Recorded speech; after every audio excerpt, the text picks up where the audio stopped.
On behalf of the Vincast, I, Dr. Shagun and Dr. Jyotsna, welcome you to this webinar on the inherited cardiomyopathy.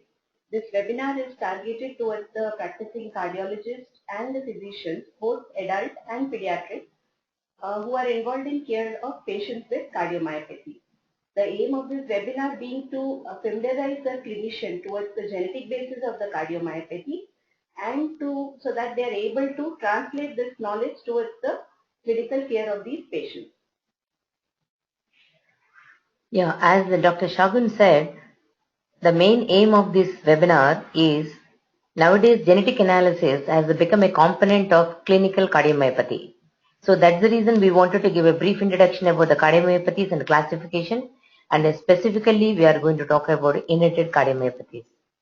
The word cardiomyopathy means is a collection of the myocardial disorders in which the heart muscle is structurally and functionally abnormal in the absence of coronary artery disease, hypertension, valvular or congenital heart diseases sufficient to cause the observed myocardial abnormality.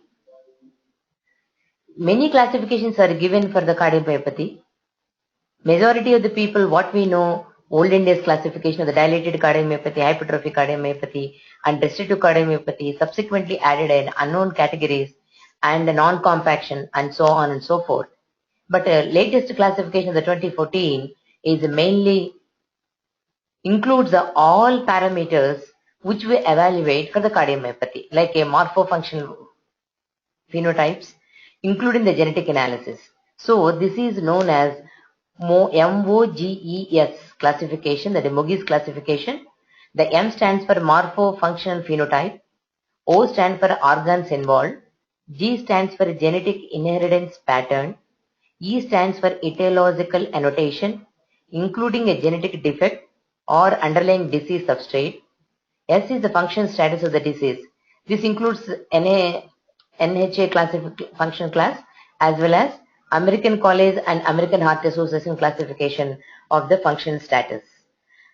Dr. Shagun, may I request you to tell about the genetic component of these cardiomyopathies? So if we look at the contribution of the genes and the environment towards the various cardiovascular diseases as a whole, we find that for majority of the common conditions which the clinician comes across, like the ischemic heart disease or the cardiac malformations, most of these conditions are actually multifactorial, where both the genes as well as the environment play an almost equal role. Whereas on the other extreme are the cardiomyopathies. So the cardiomyopathies per se belong to the class of genetic diseases known as the Mendelian diseases or the pure genetic diseases, where it is a genetic mutation which is actually sufficient enough to result in the clinical phenotype. So it is important to understand the basis for these particular group of disorders, because this has implications for not only management of the patient but also for the management of the whole family. So before going on to per se the genetics of these cardiomyopathies, let's just take a look on the ultrastructure of the cardiac muscle and try to see what are the different components which are involved in the normal functioning of a cardiac myocyte. So we have these various complexes, like the most important ultrastructural what you could see is the sarcomere. So this basically contains the contractile apparatus of the cell. So this is made of the actin and the myosin filaments. And as you can see in this slide, there are so many proteins which actually contribute to formation of the sarcomere. Then we have the dystrophin-associated protein complex, which in turn is made up of the dystrophin molecule, the sarcoglycans, and various other associated molecules. Then the desmosome is there, which forms as a communication between two adjacent cardiac myocytes. Again, this is made up of different proteins. Then the sarcoplasmic reticulum, which is important in release of the ions, again made up of multiple components, and the Z disc, which forms the junction between adjacent sarcomeres, again made up of different proteins, and the nuclear membrane, where we have these important proteins, the LMNA, END, and TMPO. So mutations in each of these proteins are actually known to cause a cardiomyopathy. So let us now go on to see how this happens. So for the purpose of understanding the genetic basis and ordering a genetic test in the clinic, we still follow the original classification, which was based on primarily the morphology. So by which the inherited cardiomyopathies were divided as the hypertrophic, the dilated, the arrhythmogenic right ventricular cardiomyopathy, the restricted type and the unclassified type, which further had the left ventricle non-compaction and the other rarer type. So this morphological classification still holds good when we are trying to assess a patient in terms of what kind of genes could be involved and what kind of test we should order. So this is just a diagrammatic representation of different these types of cardiomyopathies, which all of you are of course familiar with.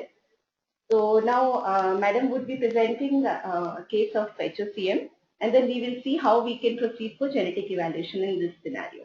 Yeah, now I wanted to tell about the few of the cases of the hypertrophic cardiomyopathy which can have the varied manifestations. Like in this case, actually this patient is an young 14-year-old boy came with exertional breathlessness and 3 episodes of syncope. There is the echocardiogram, as you already seeing it, there is a gross hypertrophy of the interventricular septum and as well as the posterior wall. But the interventricular septum thickness is out of the proportion to the thickness of the posterior wall. Not only that, in subvalvular apparatus also looks to be the thickened. In the other views, to label them much more properly, the thickness of the interventricular septum and the left ventricular cavity and the posterior wall are the labeled in this. And the major important thing for the hypertrophic cardiomyopathy on an echocardiography is not just the presence of the hypertrophy of the left ventricle, but confined to the which component of the left ventricle, like whether it is confined only to the interventricular septum, posterior wall or lateral wall, or uniformly involvement in every component. Another important feature is the hypertrophy will produces the SAM, that is systolic anterior motion of the mitral leaflet. This is demonstrated in the echocardiogram very classically, the anterior motion of the mitral leaflet towards to the interventricular septum, that is known as a SAM. Another characteristic feature of this condition is LVOT will demonstrate an obstruction, but this differs from the other type of obstructions like aortic stenosis. In this, it is a dagger-shaped aortic ejection velocity, whereas versus to that fixed aortic obstruction, which is rounded shaped. So that is the classical hypertrophic obstructive cardiomyopathy. Second case I am going to present is apical hypertrophic cardiomyopathy. As such, this is a little bit less in Indian population. It is more in the Japanese population. Here there is a specific hypertrophy of the apex and relative sparing of the interventricular septum and the posterior wall. The third variety of the hypertrophic cardiomyopathy is mid-cavitary variety. In the mid-cavitary, there is a gradient, but whereas in apex, there is no increased thickness. The basal septum and the posterior wall, there is no increase in the thickness. So, as I already mentioned, varieties of the hypertrophic cardiomyopathies can happen morphologically itself. So, may I know, Dr. Shagun, how we approach these patients to see genetic abnormalities or any particular morphology is associated with the genetic abnormalities or more? So, as we have seen, so hypertrophic cardiomyopathy again can present with these different kind of morphological forms. So, this is actually the most common type of cardiomyopathy seen in as many as 1 in 500 individuals. With and the onset can be right from infancy till old age, but most cases present post-adolescence, and this is the leading cause of sudden cardiac death in the young. So the clinical presentation in fact can vary from even asymptomatic to a wide range of symptoms, and this variation in the clinical presentation can actually be seen in the same family. So in one family you may have one person being asymptomatic carrying the same genetic mutation and the other person on the other extreme suffering from a sudden cardiac event. And 5 to 10% of these individuals also progress to the heart failure. So the common symptoms and the diagnostic criteria all of you are familiar with, so I would not really be telling these in detail. So let me directly go on to the genetics of hypertrophic cardiomyopathy. So this actually has a very strong genetic basis, and most families show autosomal dominant inheritance with other these phenomena called as incomplete penetrance and variable expressivity. So let me take you to the next slide. So this is something which in the genetics clinic is known as a pedigree. So this is a diagrammatic representation of the family tree where you can see three generations of these family, and you have the affected members shaded as dark. So you can say that in the first generation the male person is affected, and then subsequently two of his sons are affected in the second generation, and both of these sons in the third generation, their children are also affected. So this is a typical autosomal dominant inheritance, and this is what you would find in a large proportion of individuals presenting with a hypertrophic cardiomyopathy. So it is very important to take this family history, and some of these individuals would actually may be deceased. There may not be any history of clear-cut history available of a cardiomyopathy, but you may get history of a sudden unexplained death. So these all pointers are very important to recognize the other affected family members. Others phenomena also what I had shown you in the previous slide. So there's something called as incomplete penetrance. So which means that not every individual in the family who actually is carrying the genetic defect will manifest the disease. So this is like the penetrance of the disease is not really complete. So this is also a well-known phenomena in hypertrophic cardiomyopathies as well as the all other types of cardiomyopathies also. And then we have the variable expressivity, which I've already talked about, that in the same family, the clinical phenotype can vary from asymptomatic to as severe as a sudden cardiac event.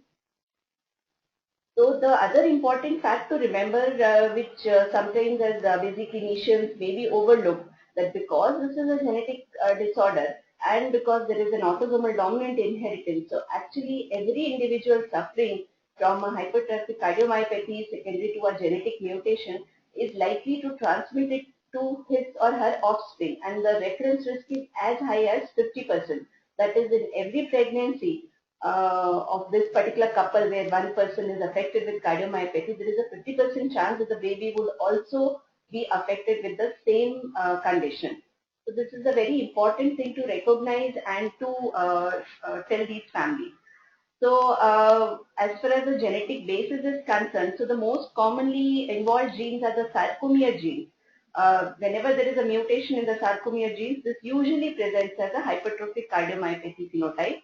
And as many as 50 to 60% patients where there is a family history, you will find mutations in one of these sarcomere genes, and in sporadic HCM, 20 to 30% cases, you will find a mutation in these genes. So this is just a structure of the sarcomere, and as you all know, this is made of the light chains and the heavy chains. And then again in the heavy chains, you primarily have the various types of the myosin heavy chains and light chains primarily containing the actin molecules. And in addition, you have all these different components which are all the different proteins which form the sarcomere unit are labeled here. So if you look at the mutation profiles, actually majority of the patients where you find a mutation would have a mutation either in the MYX7 gene or the MYBPC3 gene. So 80% of patients, the mutations would be in these two genes. And then there are three more genes, the various troponin and the tropomyosin, where the mutations are there in a significant number of patients. Other sarcomere components are less commonly involved. So these are the sarcomere mutations are what would present to you as the case of isolated hypertrophic cardiomyopathy, where cardiomyopathy is the only clinical phenotype. But let us also see some other situations where the patient would present to you with a hypertrophic cardiomyopathy, but there would be some other associated signs and symptoms which are important to look for. So this is the case of an 8-month-old female born. I have a doubt, yes, Dr. yes, Shagun. Dr. Jyotsna. How do we test these mutations from the cardiac muscle? Directly we have to take the biopsy, then only we can do it? Or any other site can also reflect the same? So actually, because these mutations are present in the germ line, so we do not, they are present in each and every cell of the particular individual. So we do not need to take a cardiac biopsy at all. The mutation can be tested from a simple blood sample. So from the blood sample of the patient, the lymphocytes can be taken out, and from the lymphocyte, the DNA can be extracted, and that DNA can be used to identify the genetic mutation.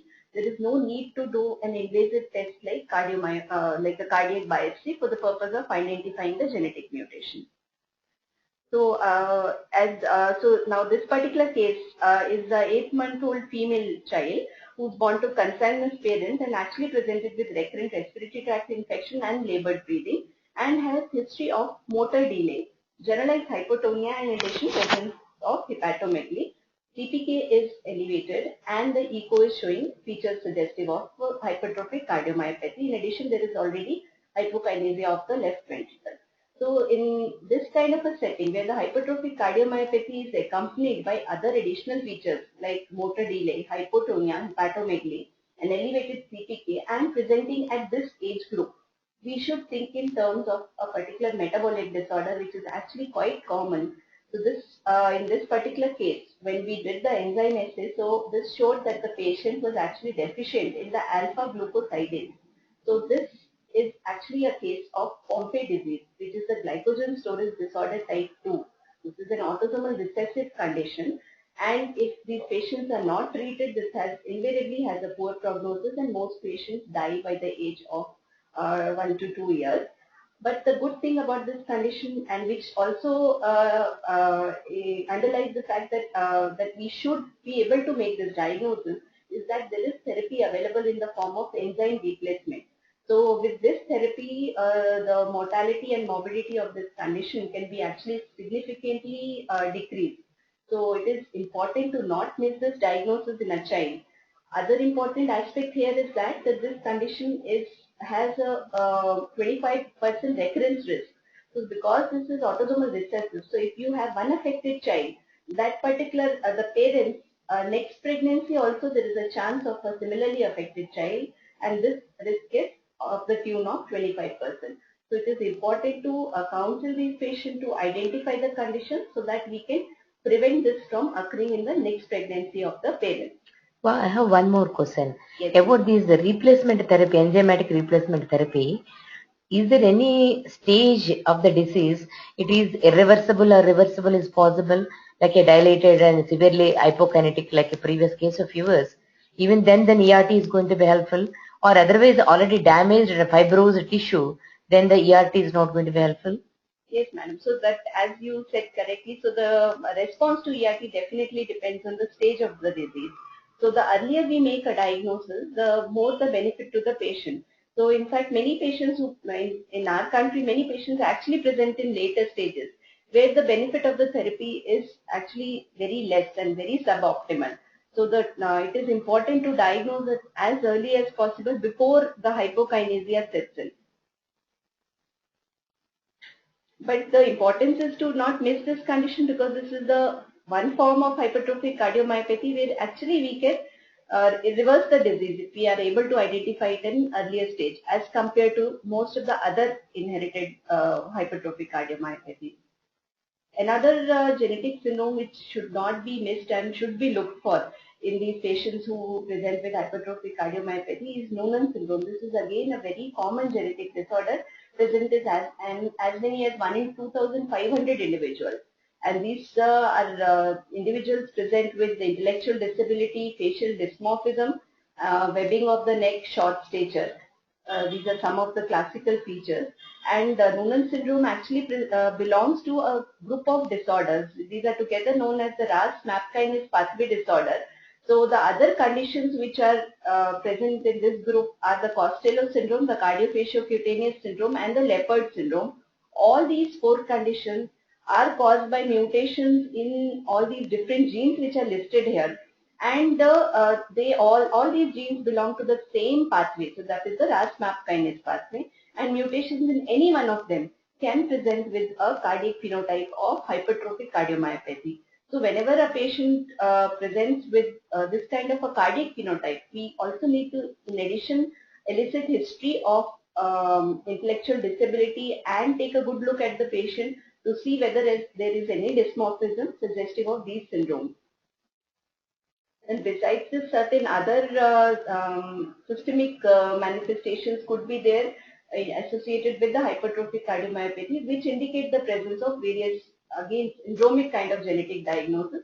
The commoner ones of which are the Fabry disease and the Danon disease. So of this, Fabry disease again is relatively quite common and is often a misdiagnosis in the clinic. And it is said that at least 3 to 10% of males with hypertrophic cardiomyopathy actually have Fabry disease. So this particular disease can present with various kind of clinical manifestations. That is why it is very difficult to diagnose clinically. So the manifestations can range from involvement of peripheral nerves to a renal involvement to central nervous system involvement to a cardiac involvement in the form of hypertrophic cardiomyopathy. Again, it is important not to misdiagnose because enzyme replacement therapy is available even for this condition and can help reverse the cardiac manifestations to some extent. As a geneticist, how do you approach a case of hypertrophic cardiomyopathy? So as I said, one of the most integral parts of a clinical genetic approach to any patient is the making the family pedigree. So this is one of the most important component.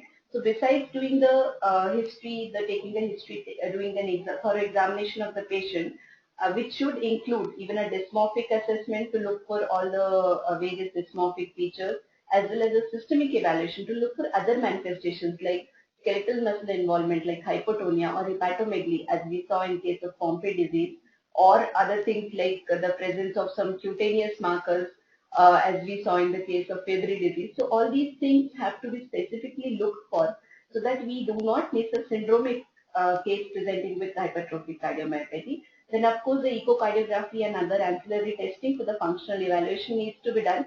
And as I emphasized, so the three-generation family history is very, very important because the family may not come out with all this information unless we specifically inquire for it. So we need to ask for things like whether there has been any sudden cardiac death, especially in the young age, any history of heart failure, even history of syncopal or pre-syncopal attacks. So these are some kind of presentations with the patient or the family members may not be aware of that this could be attributed to the cardiomyopathy.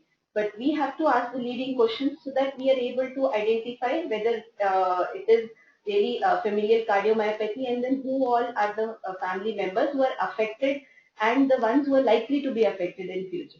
And then besides the history, it is also important to do a cardiac evaluation because the history may not be there, but we need to actually do an echo for all the first degree relatives of the affected patient so that we can identify the pre-symptomatic individuals in the family. At what stage we have to do the cardiac evaluation at the time of the diagnosis of the first case? So how frequently you have to do the genetic analysis or echocardiographic analysis of the relatives? So I'll be coming to that a little later, madam. But the thing is that when the patient is presenting to you and you have made a diagnosis of hypertrophic cardiomyopathy, at that time only you should sensitize the family and ask all the first degree relatives. That first degree relatives being the parents of the individual, the siblings of the individual, and the offspring of the individual of the index case. So all these are the first degree relatives. So all these first degree relatives have to be evaluated clinically as well as by doing an echocardiography. So here like we can look at this particular pedigree. So the individual who is shaded in dark black, aged 32, this is the person who is actually now diagnosed. This is the person who is the index case with hypertrophic cardiomyopathy. So if we take a family history, we find that there is history of his father dying at a very young age of 38 years. Probably the diagnosis given as per told by the patient is MI. And then the father's sibling also has died with some cardiac involvement at a very young age.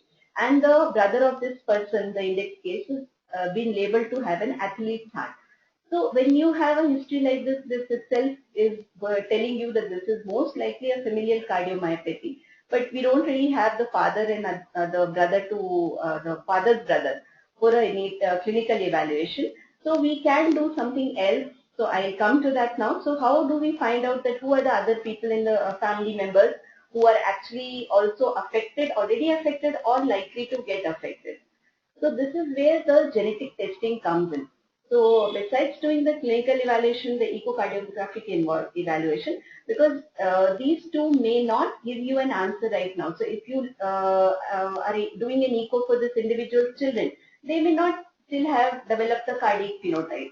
So because as I said, the expressivity even in the same family is very variable. So even if the person is having a mutation, the cardiac phenotype may not have developed in that family member. So this is where it is important to realize that genetic testing plays a very important role.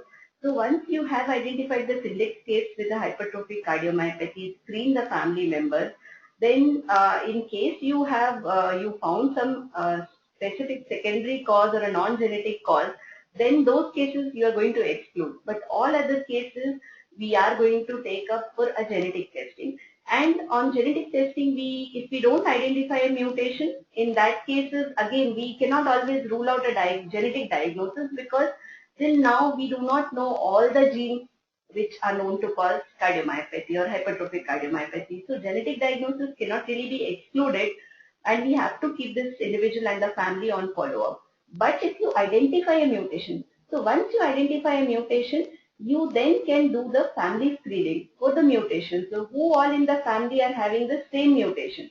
So by this you can actually make a pre-symptomatic diagnosis, and you're also able to exclude the ones who are not likely to be affected at all. So you can actually divide that family into the mutation positive and the mutation negative individuals, and it is very important for the subsequent follow up of this family. So now coming back to the same family which I just told you about. So this first you have to do the genetic testing of the index case. Once you find a mutation in the index case, what is shown as a plus sign in that center of the square, then after that, once in this family the brother is tested, the brother who was labeled as having an athlete's heart, you actually find that he also has the same mutation. So he is also a case of hypertrophic cardiomyopathy and now can be taken up for clinical care according to this particular diagnosis. And the children of this affected individual, also one of the girl child has the mutation, the aged, the 4 years old child, and because she has the mutation, now we need to keep her under surveillance for development of the cardiac involvement. And the other girl child doesn't have the mutation, so now this child is not at all at risk. So we don't really need to follow up this child or do anything further for this particular individual. And and similarly, the sister of this affected person, the 34-year-old lady, also doesn't have the mutation, so she is not at risk, her children are not at risk. So this is how, by doing the genetic testing, even before the cardiac manifestations have appeared, or even if some people have died and you don't know their phenotype, that what actually happened, you are able to find out that this is familial cardiomyopathy and who all in the family are likely to develop the symptoms or likely to develop the manifestation. So the relevance of genetic testing lies in the identification of the true positive and the true negative family members, so that they can be appropriately managed clinically. Then another important aspect is doing prenatal diagnosis. So if we see the same family, now when this younger brother, the 26-year-old boy, when he marries tomorrow and he plans for a pregnancy tomorrow, a child tomorrow, then in that case the risk of his child getting the mutation is 50%. And once now we know the mutation of this person, we can actually do prenatal diagnosis in the pregnancy of his wife and identify the child who is affected, so that the couple can decide to terminate that pregnancy if they wish to. And they can only give birth to a child who is found to be unaffected. So this would prevent this particular disease from going on to the next generation of this particular family. This is the indication for termination of pregnancy. Yes, madam. So this is a very good question, madam, you have asked. So this is something which is a little, it is more of a family decision. So because this hypertrophic cardiomyopathies and even all other cardiomyopathies, these are primarily adult onset diseases. And as we have seen that there may be incomplete penetrance. So not everybody who has a mutation may have a disease. Then we have variable expressivity. That is, even if the mutation is there, the disease is there, the manifestation may be very mild in one person and very severe in other person. So is it really ethically justified that we are going to terminate a pregnancy just because there is a mutation?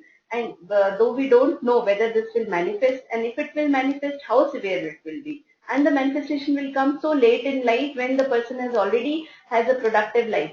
So this kind of decisions are actually most left to the family, because these are very personal issues. So as geneticists, we counsel the families, tell them all these issues, and after that, if they choose to terminate such pregnancies, then we offer those services. But as such, we never directly counsel a family or encourage them to take a decision depending on our like we do not force them to take a particular decision. This is more of the personal decision of that particular family. So besides these two main benefits, there are also some data regarding that a particular mutation may cause a particular kind of phenotype.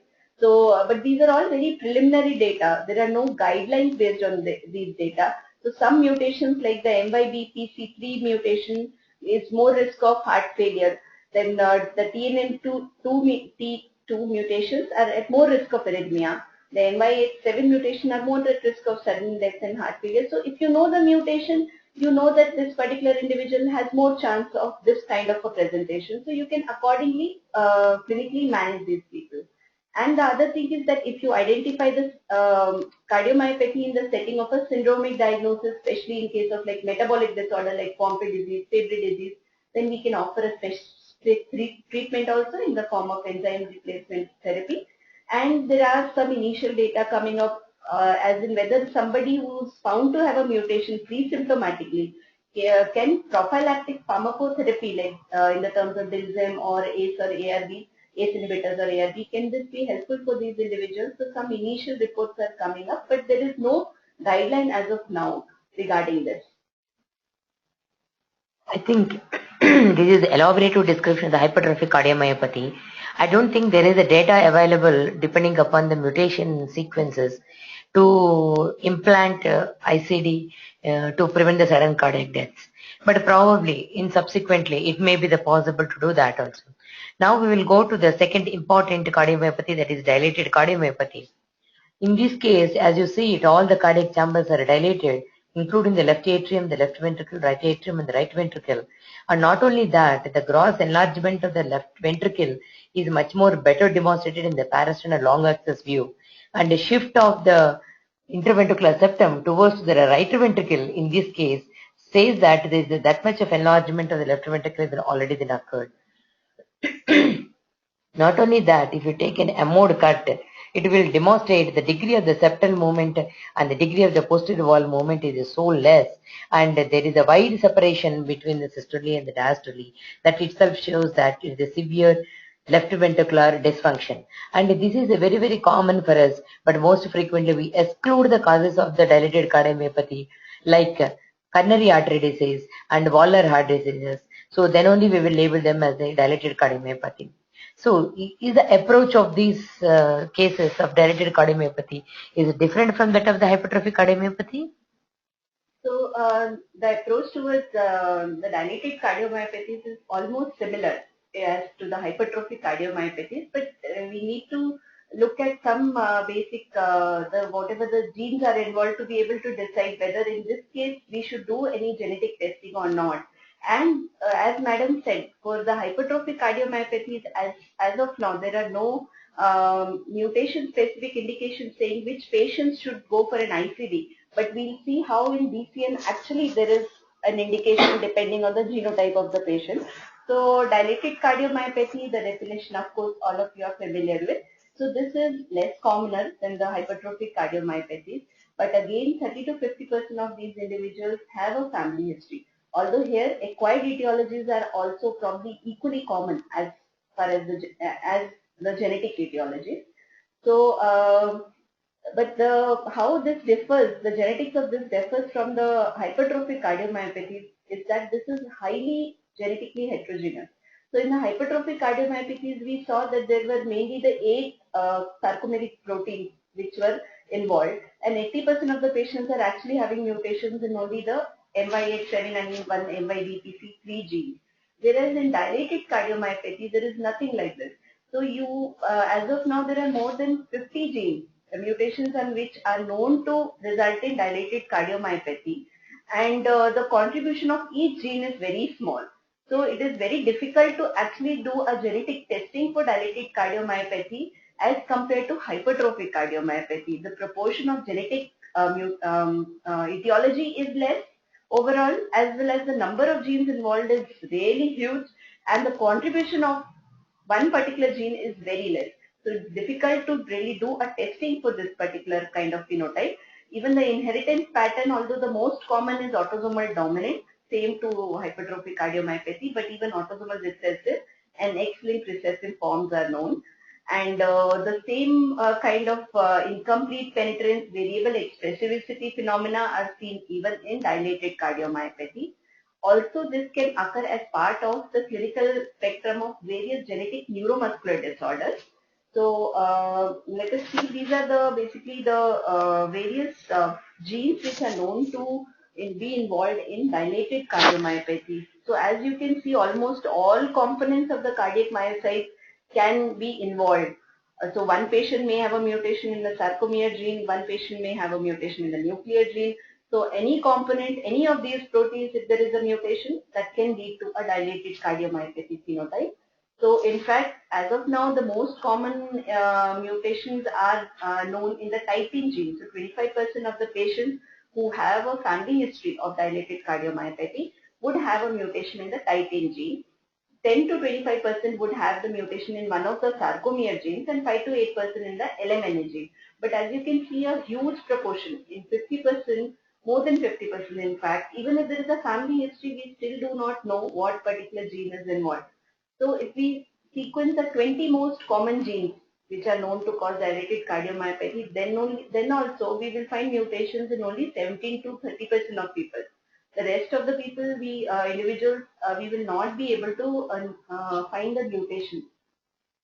Also, there are some clinical conditions, other phenotypes, specifically the various neuromuscular disorders, which can present with a dilated cardiomyopathy. Most common of one which is there is the Duchenne and the Becker's muscular dystrophy or the dystrophinopathy. So here, in fact, the affected child as well as the mother, who is just a carrier and who is not really having the peripheral muscle weakness. So both of these can actually have a dilated cardiomyopathy. So the mother may actually present to the cardiologist with a dilated cardiomyopathy, and when you take a history, you may find that the child is having skeletal muscle weakness and the child is suffering from Duchenne muscular dystrophy. Then besides this, the limb-girdle muscular dystrophy, the Emery-Dreifuss muscular dystrophy, various mitochondrial myopathies, all these can also present as dilated cardiomyopathy as the main manifestation, and in addition, when you examine the patient thoroughly, you may find that there is also skeletal muscle involvement. Even a proportion of the peripartum cardiomyopathies are actually basically because of a genetic etiology. So if we look at from the geneticist perspective, how to approach a patient with dilated cardiomyopathy. So again, history is very important. So in the history, we have to ask for various different kind of symptomatology, which can be there ranging from symptoms of heart failure to arrhythmias to again pre-syncopal and syncopal attack. Again, a 3-generation family history is very, very important. Here it is important to recognize the X-linked inheritance patterns as is seen in case of the dystrophinopathies or the Duchenne muscular dystrophy, which I mentioned.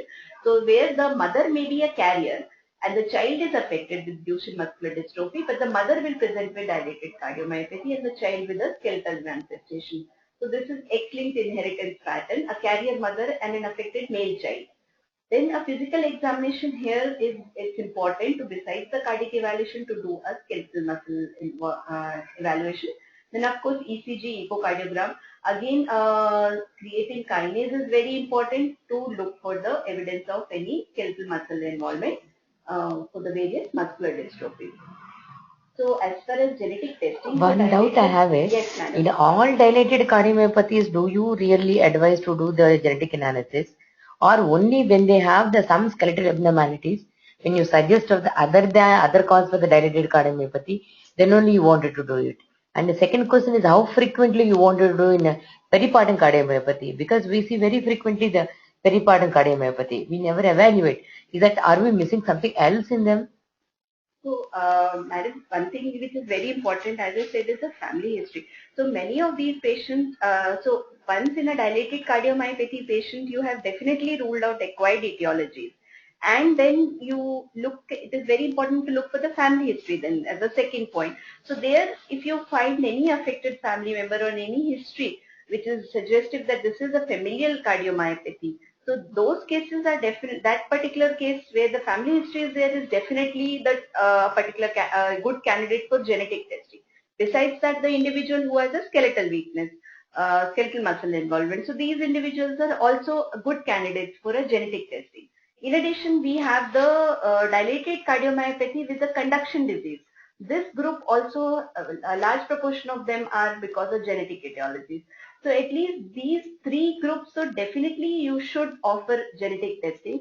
For all others also, it is advisable to do it, because even in the absence of family history, which may not be there in our, especially in our country, because that much of knowledge is not there. Many times the workup is incomplete, or but some individual in the family is deceased and nobody knows what is the reason. So these kind of situations are very common in the clinic for our country. So all cases, the index of suspicion should be really high. And if the patient can afford, it is advisable that we should do genetic testing for all. And same holds true for even peripartum cardiomyopathy. Because here the purpose of genetic testing, as a clinician, you may feel that this is not really of use to the patient, practical utility in management. But as I said, for the hypertrophic cardiomyopathies, these are very important for the family as a whole, so that we don't miss any other individual in the family, so that the next generation can be, cannot have the, we can prevent the disease from going on to the next generation. So because of this, it is very important to consider genetic testing in all cases. So here, in fact, doing testing in here is quite difficult. So as I said, the diagnostic yield per se is very low. Only 17 to 30% individuals, if we do complete testing of as many as 20 genes, we will find a mutation. Rest we will not find. So all these problems are there for dilated cardiomyopathy. But again, here it is important not to miss the cases with conduction defects, because large number of them have the mutations in LMNA gene. And whoever has a mutation in LMNA gene, these patients, the risk of sudden cardiac death is as high as 46%.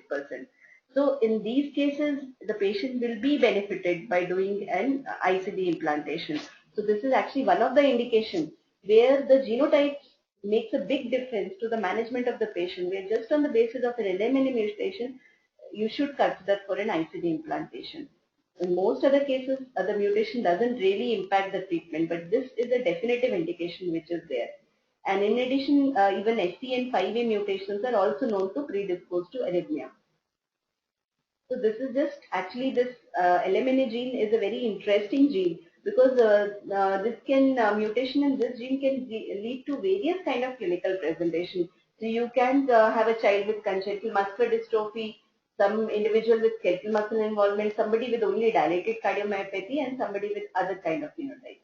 So the relevance of genetic testing here is almost, it is all similar to hypertrophic cardiomyopathy. Only a distinct point being the LMNA mutation, where ICD implantation can be considered.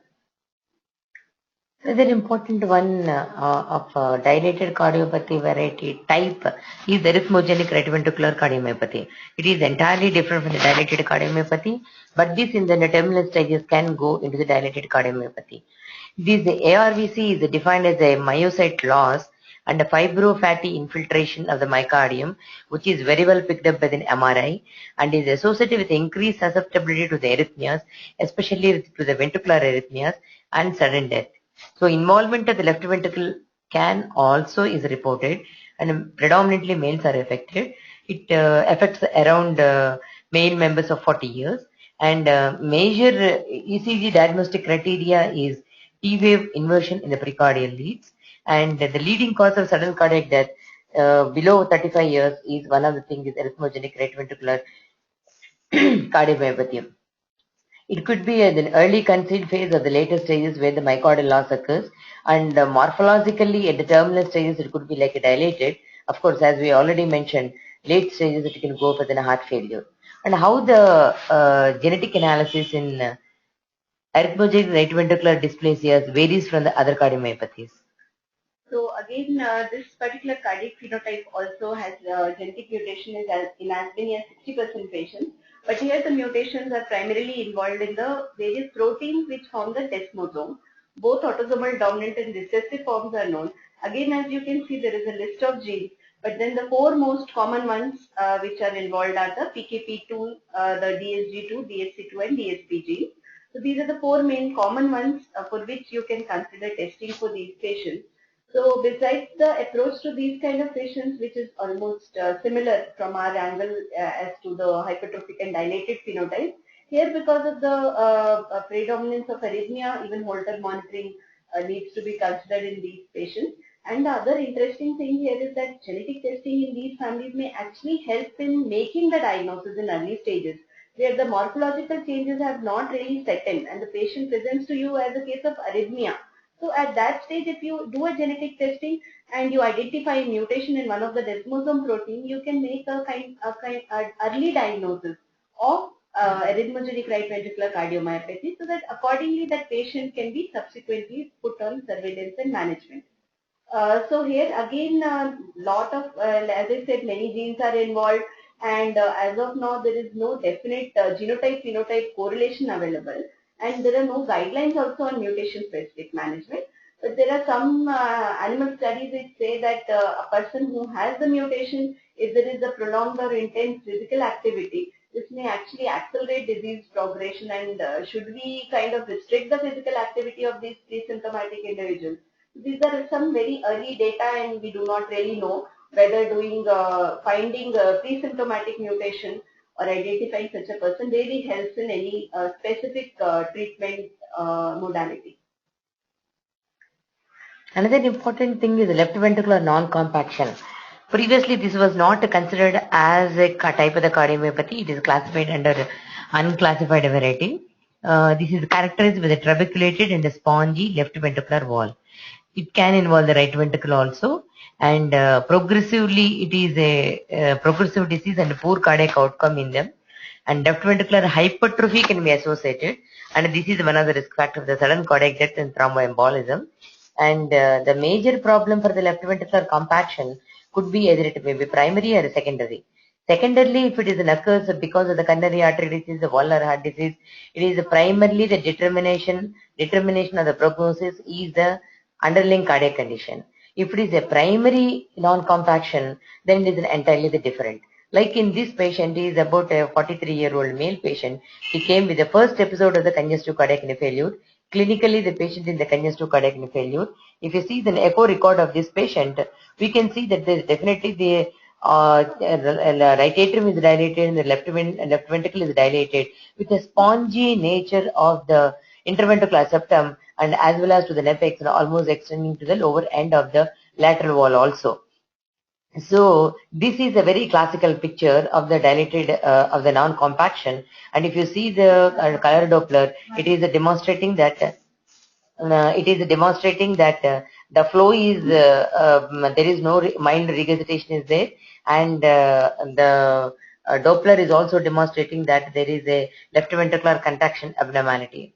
And this is the short axis view. Mainly to diagnose the non-compaction, we require a ratio between the left ventricular spongy tissue to the ventricular wall, that is B/C ratio.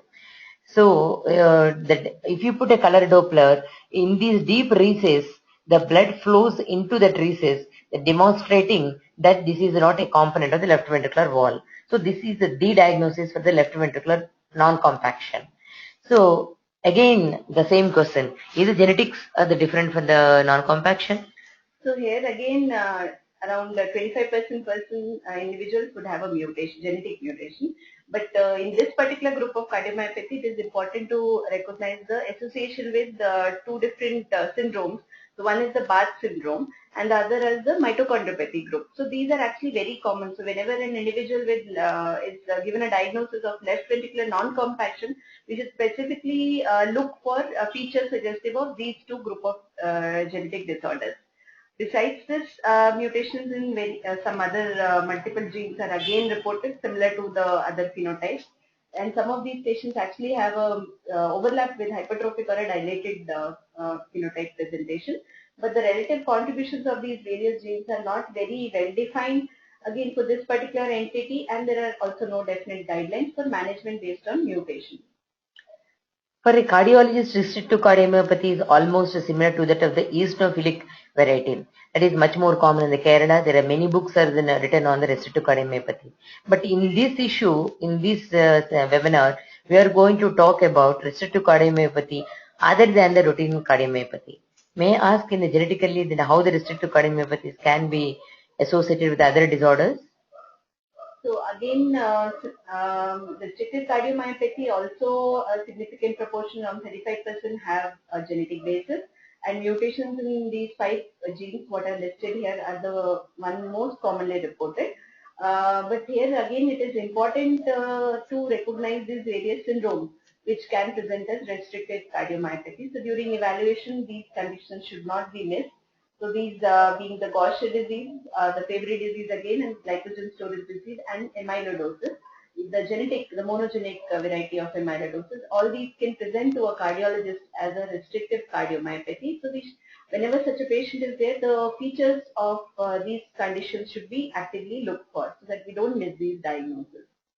So if we just see overall, so as you saw that for all different kind of cardiomyopathies, so many different genes are involved. But still, if we look, there is actually some pattern. So most of the time, the sarcomere involvement is more commonly seen in hypertrophic cardiomyopathy. The involvement of the cytoskeletal proteins, the nuclear sarcoplasmic protein, is more commonly seen in dilated cardiomyopathies. Also, although sarcomere mutations are also equally common in dilated cardiomyopathy, involvement of the desmosome is more common in the arrhythmogenic variety. So, to some extent, some particular genetic mutations lead to a particular kind of a cardiomyopathy, but there is a lot of overlap. So this Venn diagram is giving you just showing you how complex it is. So all the cardiomyopathies, the different types, can be caused by mutations in so many genes, and one particular gene mutation can present with the hypertrophic cardiomyopathy in one person, or present with dilated or arrhythmogenic form in another person. So a lot of overlap is there, and our knowledge also as per now remains incomplete in many cases. Despite doing the genetic testing, you may not find a mutation in any of these genes, even in the presence of a positive family history. So we need to, of course, further as the technology advances, we are identifying more and more new genes leading to cardiomyopathy. So the HFSA in 2009 has actually given certain guidelines to how to approach for medical evidence of genetic evaluation in such cases. So this is nothing but what I have said for each of the condition. I just summarize it once here. So the careful family history for 3 generation is recommended for all the patients to find out, is it familial, to find out what are the people at risk in the family, what is the kind of inheritance pattern, what is the kind of presentation in that family, so that we can know that this family is at risk of maybe sudden cardiac death, or this family is at risk of more commonly early heart failure. So these kind of things can be found out from the family history. Then clinical screening for cardiomyopathy in all the asymptomatic first degree relatives is recommended, both for the ones if you do a testing and you find a mutation, and if you have not done a testing or patient is not willing for genetic testing, then also for all the first degree relative of the patient. And the clinical evaluation involves all these modalities, and there are also recommendations given for how frequently this should be done.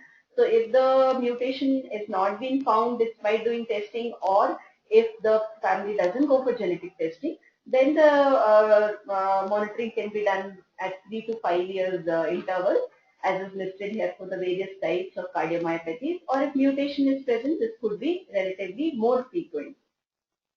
And if any individual in the family is found to have any kind of cardiac involvement already, then every yearly that person should be monitored and accordingly managed.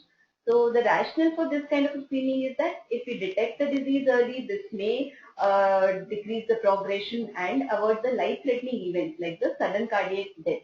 And it's basically the variable age of onset and incomplete penetrance which forms the basis of the screening age, that when it should start and at what intervals this should be done. And all the at-risk family members can be cautioned about these episodes of pre-syncope and other kind of signs and symptoms.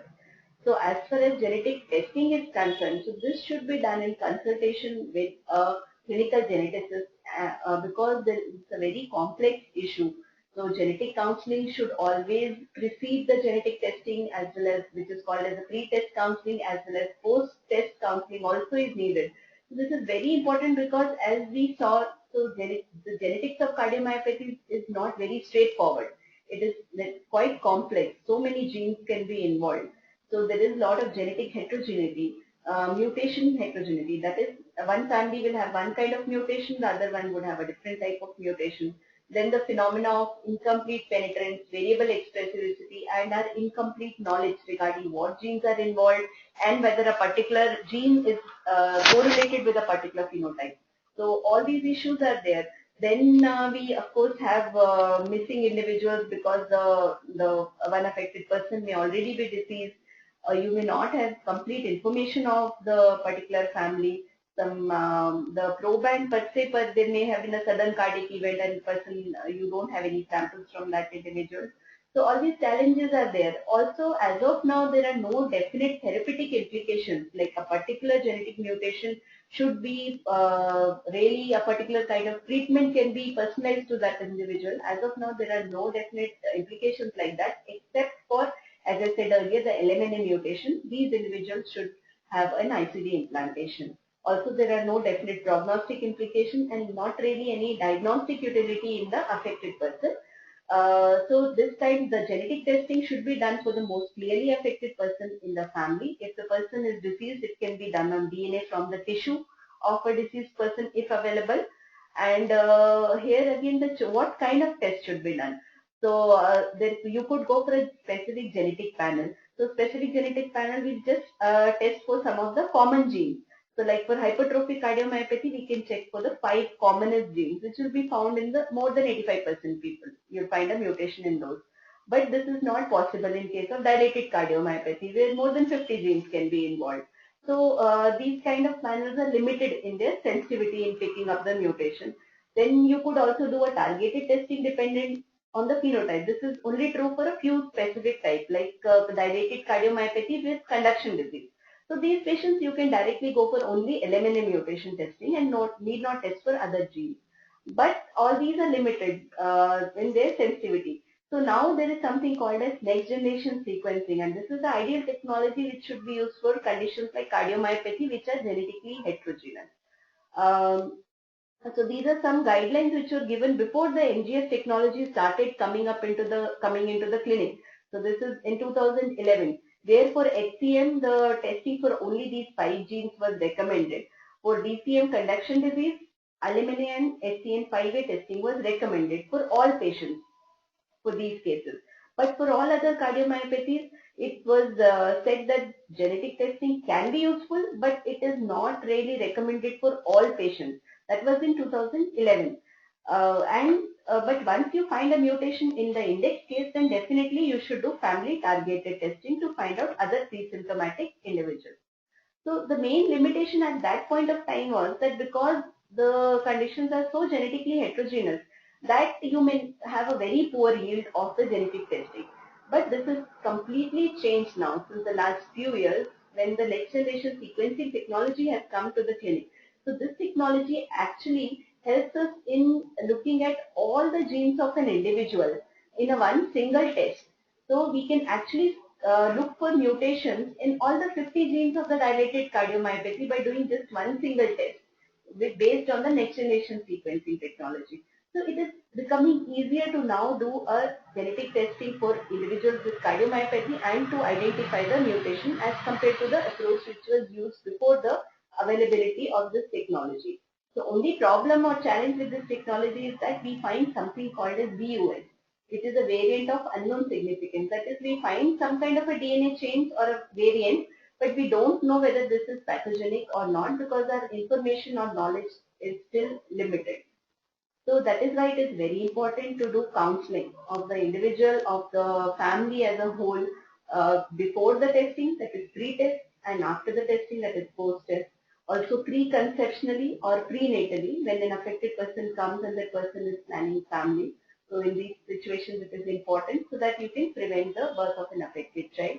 But then again, after doing all these exercise also, if you do not find a genetic mutation, then also you can never exclude a genetic etiology or an inherited cardiomyopathy, because as I said, till now we do not know all the genes which are positive for an inherited cardiomyopathy. So this algorithm is summarizing the approach to genetic testing for the cardiomyopathies. So after obtaining the family history, you identify the person who is best meeting your diagnostic criteria, and you test this particular person using a multi-gene panel based on NGS technology. So if you identify the pathogenic variant, then you know that this is a particular mutation and this is what is segregating in this family and causing the cardiomyopathy.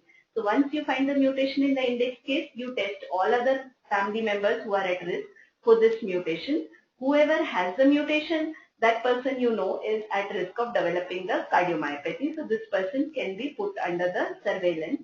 And the ones who do not have the mutation, these patients, these individuals are not at risk. So these can be excluded for the surveillance. So actually by doing this genetic testing, you are decreasing the surveillance cost and all the psychological trauma to this group of the family members who actually don't have the mutation. So unless you had done genetic testing, you will not know who has the mutation in the family and who doesn't have.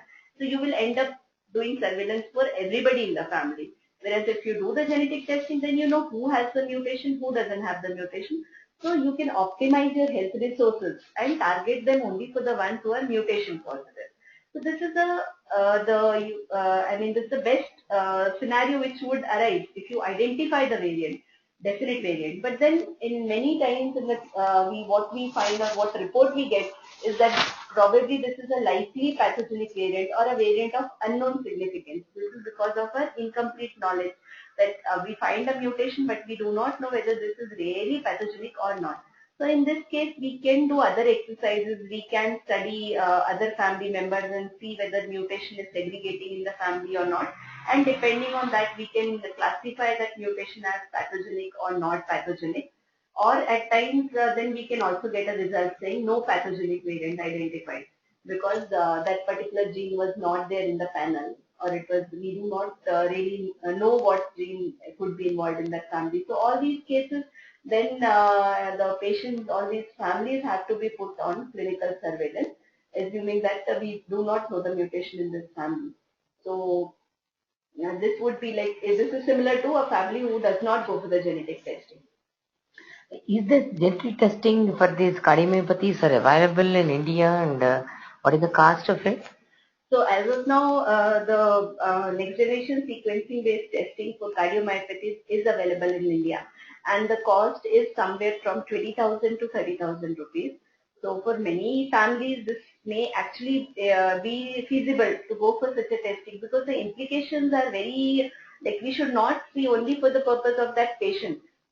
Doing this testing is actually very, very significant for the whole family, for the next generation.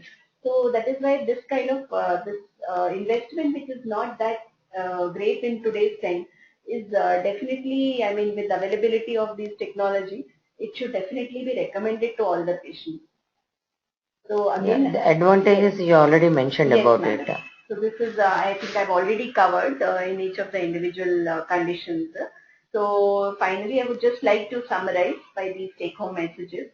So a large majority of the cardiomyopathies are of genetic etiology and most of them show autosomal dominant inheritance. The clinical presentation, however, can vary. And in some families, a sudden cardiac death may be the first presentation. So that is why it is important to screen the first degree relatives of an affected person so that we do not miss the diagnosis. And genetic testing actually helps in this because it helps us in making a pre-symptomatic diagnosis and targeting the surveillance to the mutation positive individuals.